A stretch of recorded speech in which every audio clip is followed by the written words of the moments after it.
Hey y'all, it's Chris with Rockin Farm, and today is actually the last day of May. Happy Memorial Day to everyone. But we're out here doing a garden tour because we're at that May to June transition. A big part of what we're actually doing out here in the garden is we're out here planting seed, replanting seed, I guess I should say, because we planted a bunch of squash and cucumbers and stuff like that. Our spring was so wet that the pill bugs were horrible. The shoots would get about yay tall and they'd get eaten. Some of them made it just fine. Some of them got eaten. We had the same problem last year. It was a little worse this year, but the big thing is, just like everything else I've been talking to y'all about, we're way behind schedule. We should have been out here about 2 or 3 weeks ago replacing these seeds. We're just getting out here now. Here's my thought process on gardening, and this is for all you new gardeners. If I put a seed in the ground, is it too late? Will the plant not make it? Well, there's a 100% chance that the plant will not make it if you don't put that seed in the ground. So we are out here planting seeds on basically June 1st and just seeing what they're gonna do. So there's spots where it's like, I know I planted, let's say 6 zucchini squash, but I've only got 2 small shrubs. We're gonna go put those other 4 seeds in the ground. If they make it, they make it. If they don't, they don't. Like I said, there's a 100% guarantee that they will not make it if I don't put them in the ground. So we're gonna be doing a little bit of a garden tour, kind of that summer transition garden tour, at the same time that we're getting a few extra seeds in the ground. So here's one good bed that's a good example of this rotational planting. You can see that all of my cilantro is bolting and going to seed, but I've got these white patty pan squash that are coming in right now. So this garden did pretty good. We might have planted 4 seeds in here, but I'm pretty sure we just planted 3. 3 squash plants for this size bed is more than enough. So this is a good bed. Over here, you can see that we have garlic that is starting to yellow. It's getting pretty close to harvest time. But I know for a fact that I came in and put 4 Mexican gray squash in here, and I put 4 of the yellow patty pan squash in this area, and I don't have any squash plants growing, so I'm gonna need to replant this.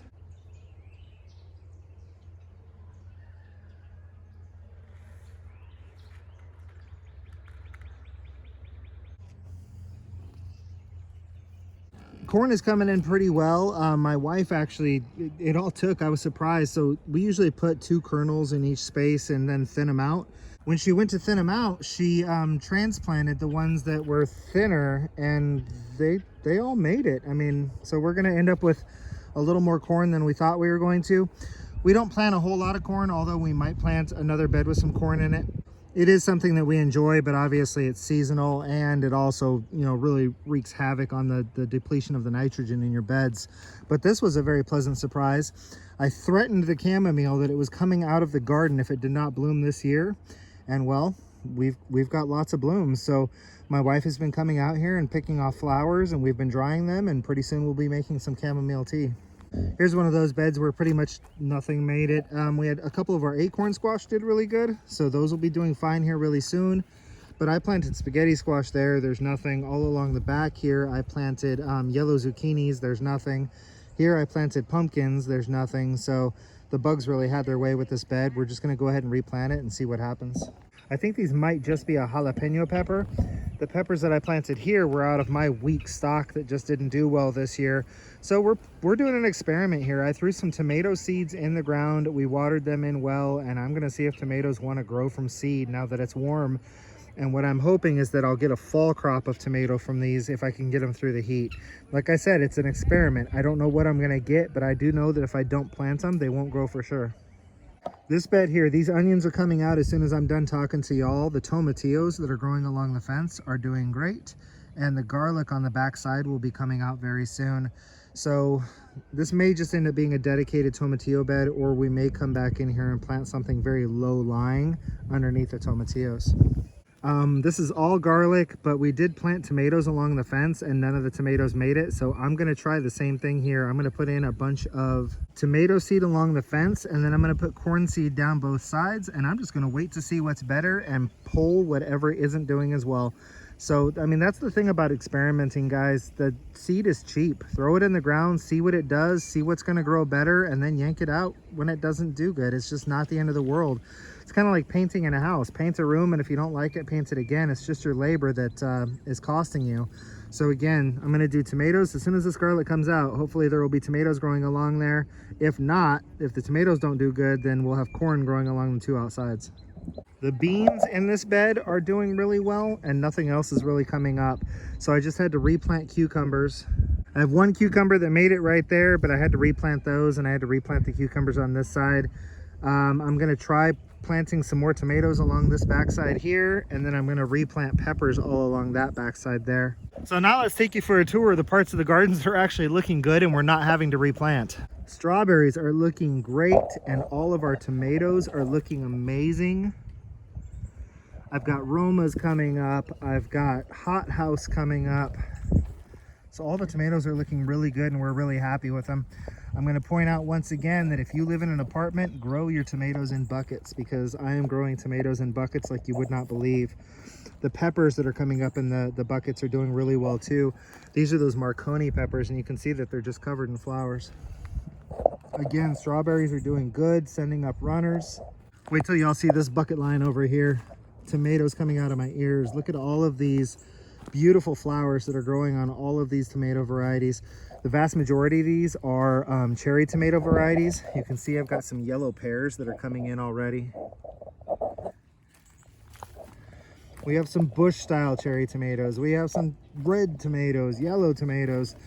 Come over here and we start getting into the peppers.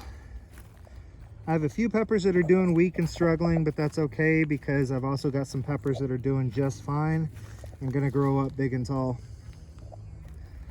More strawberries, also doing great. Got one little spot left that I want to show y'all, and then I need to get to work with getting some more seed in the ground and getting these onions out of the ground and try and get this project wrapped up so I can spend time with family and my mom who's living with us currently. But I'll come over here and show you some peppers, some perennials, the jungle part of the garden. It's becoming such a jungle that it's almost not even pretty anymore, but at the same time I find total beauty in that. So asparagus ferns from the asparagus that we didn't harvest this year. Egyptian walking onions just growing like mad. Sweet potato greens coming back from little tiny pieces of root that got left in the ground last year. So what we're doing with these is pulling them out, harvesting them, and eating the greens, because I'm not planning on planting sweet potatoes this year. The poblano peppers are doing excellent. I need to come through and do a fertilization schedule on them. Marshmallow that's getting almost as tall as I am. We've also got some watermelons and some cantaloupes that are growing on the outside of the garden. I think it's going to be an awesome garden. I'm really looking forward to it. Everything is behind, and that makes you kind of get a little bummed out. You know, my wife and I were out here and she was saying that she was just almost depressed at how far behind we are on the garden and how much prettier it looked this time last year. But you know what? It'll get there. We're warming up. We've had an unbelievably wet May. I haven't hardly had to turn the sprinklers on or the watering system for the garden on at all. So, I mean, we're just going to keep going. I mean, what else can you do? Well, you put the seed in the ground. If it grows, it grows. If it doesn't grow, try again next year. That's really all you can do. That's why here at Rockin Farm, we're trying really hard not to put all of our eggs in one basket. We grow a lot of perennials. We grow a lot of annuals. We grow a lot of peppers. We grow a lot of tomatoes. We grow a lot of everything so that if something doesn't do good, that's okay. We've got something else. This is just another attempt that I'm trying to make to help you people realize that anybody can garden. Like the whole green thumb, black thumb. No, it's about research. It's about effort. You know, if somebody tells me, oh, if I have a plant, it just doesn't die, I forget to water it, well, then that's on you. That's not a black thumb. That's forgetfulness. You can set reminders to help you remember to water those plants. Everybody has a smartphone these days. So anybody can garden. Anybody can grow their own food. People, just take a look at the direction the world is headed. Self-sufficiency, self-reliance, the ability to grow your own food, it's unbelievably important. And even if you live in an apartment in the city, you can grow some of your own food. Every penny that you don't have to spend at the grocery store is actually like 1.7 cents because you didn't have to earn that penny and pay taxes on it in order to, you understand what I'm saying here? By the time you get done, like you didn't have to pay sales tax, you didn't have to pay income tax, so you didn't have to earn that penny because you grew that food. You understand what I'm saying? Every little piece that you grow yourself saves you even more money than what it costs at the grocery store because you didn't have to earn that money first. Just keep trying, keep growing, keep reaching out to people. Reach out to that Master Gardener program in the state that you live in. They love to help. Not only do they love to help, they have to get like 40 hours of volunteer hours a year. Reach out to those Master Gardeners and find out what it is that you need to do to get growing in your area. I hope you enjoyed the garden tour today. It was kind of a little bit rushed and a little bit hectic. I totally understand that. It's not the caliber or quality of the garden tours we've done in the past. But regardless, I do still hope you enjoyed it. If you did, do me a favor, hit that subscribe button, click that notification bell. And as always, don't forget to go check out our website, rockin8farm.com. Until I see all y'all again, just continue to be happy and live healthy.